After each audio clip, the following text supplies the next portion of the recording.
श्री स्वामी समर्थ हिंदू धर्मामध्ये मंगळसूत्राला खूप महत्त्व दिले जाते. प्रत्येक विवाहित स्त्रीचा सौभाग्याचा दागिना खरा असतो ते आहे मंगळसूत्र. तर मंगळसूत्राबद्दल आज थोडं जाणून घेऊयात. मंगळसूत्र हे नेहमी सोन्याचे असावे. मंगळसूत्रात 2 वाट्या, 4 मणी आणि पोथी काळ्या मण्यांचीच असावी. मंगळसूत्राची कधीही शपथ घेऊ नये किंवा इतर स्त्रीला मंगळसूत्राची शपथ घालू नये. लग्नानंतर मंगळसूत्र कधीही काढून ठेवू नये.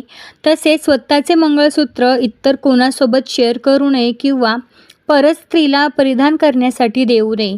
कदाचित तुमचे कुणासोबत भांडण झाले किंवा तुम्हाला राग आला, चिडचिड झाली तर रागाच्या भरात गळ्यातील मंगळसूत्र तोडून देऊ नये. तसेच मंगळसूत्र घालताना जर तुटले किंवा मंगळसूत्र चोरीला गेले तर हे अशुभ मानले जाते. माहिती आवडली असेल तर नक्कीच शेअर करा. धन्यवाद.